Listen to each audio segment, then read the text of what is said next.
अस्सलाम वालेकुम, मैं हूं यासिर पीरजादा। आप देख रहे हैं मेट्रो 7 पाकिस्तान। आइए चलते हैं खबरों की जानिब। पाकिस्तान के साथ इस वक्त मौजूद हूँ मैं केपी के इलाके में, और केपी के इलाके में जिस तरह से मेरे पीछे देख रहे हैं कि जंगल का एक समा है, और जंगल पे ये जो दरख्तों की कटाई का सिलसिला जो जारी है, जिसकी वजह से हमारे जो आबी हयात हैं और दीगर चीज़ें जो हैं वो काफ़ी नुकसानात का सामना करना पड़ता है यहाँ के, जो कि जिस तरह से केपी के में पिछले दिनों एक 100 से 200 के करीब जो है जाने ज़ाया हो गई, जिसकी वजह से काफ़ी नुकसानात का सामना भी करना पड़ा लोगों को। और इसकी वजूहात जो सामने आया करती हैं वो ये कि यहाँ पे दरख्तों की कटाई धड़ल्ले से जारी है, उसको रोकने टोकने वाला कोई नहीं, जिसकी वजह से काफ़ी अफसोस वाली बात है। तो मैं अपने साथी से कैमरामैन से कहूँगा, ज़रा दिखाएंगे, देखिए जिस तरह से यहाँ पे भी लकड़ी कटी हुई रखी हुई है, तैयार इंतज़ार कर रहे हैं कि ये सूख जाए तो उसके बाद यहाँ से लेके जाएंगे। इसी तरह से ये देखेंगे, ये पीछे भी कटाई शटाई की हुई, जिसकी वजह से ज़मीन जो है वो यहाँ पर धसी है, गिरे हैं, और नुकसान भी यकीनन हुआ है।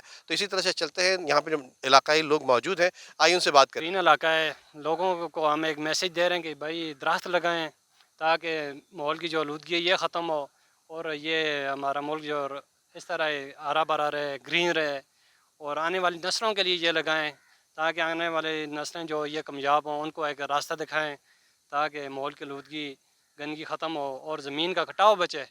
सबसे ज़्यादा कटाव होता है, ज़मीन का बारिशें होती हैं और कटाव होता है।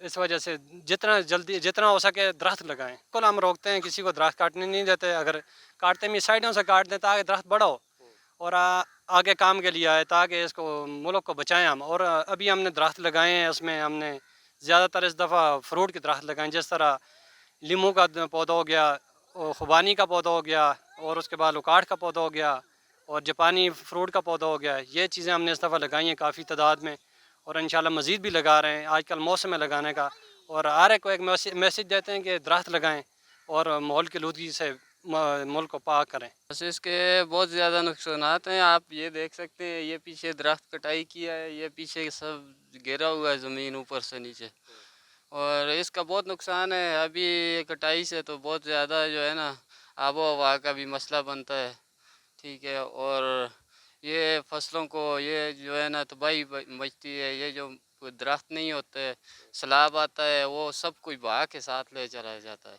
और अच्छी बात यह है कि हर कोई दरख्त लगाए, ज़्यादा से ज़्यादा दरख्त लगाए। ਤੇ ਬਹੁਤ ਹੀ ਅੱਛੀ ਸਬਜ਼ ਇਲਾਕਾ ਹੈ। ਇਸ ਵਿੱਚ ਥੋੜਾ ਜਿਹਾ ਦਰਖਤ ਲੋਕ ਕਟਾਈ ਸ਼ਟਾਈ ਕਰਦੇ ਨੇ, ਇਹ ਬੜਾ ਮਸਲਾ ਹੈ ਨਾ। ਚੋਰੀ ਛੁਪੀ ਕਰਦੇ ਨੇ, ਲਾਉਂਦਾ ਕੋਈ ਨਹੀਂ। ਦਰਖਤ ਲਾਣੇ ਚਾਹੀਦੇ ਨੇ, ਕਿਉਂਕਿ ਇਸ ਨਾਲ ਸੈਲਾਬ ਨਹੀਂ ਆਉਂਦਾ। ਪਾਣੀ ਦੀ ਜਿਹੜਾ ਨਾ ਰੋਕਥਾਮ ਵਾਸਤੇ ਬੜੀ ਅੱਛੀ ਚੀਜ਼ ਹੈ, ਤੇ ਬਹੁਤ ਹੀ ਜ਼ਬਰਦਸਤ ਇਲਾਕਾ ਹੈ ਸੰਦਾ। ਇਹ ਆਉਣ ਵਾਲੀਆਂ ਨਸਲਾਂ ਵਾਸਤੇ ਬਹੁਤ ਅੱਛੀ ਚੀਜ਼ ਹੈ, ताकि ये दरख्त कोई लासी है, कदा कोई लावे, दो लावे, ऊपर सदका जारिया भी है, सवाब भी है इसका, और आने वाली नस्लों वास्ते बहुत ज़बरदस्त है। तो असन जो है ना इलाके का तवज्जो देंदी है, हुकूमत भी देंदी है।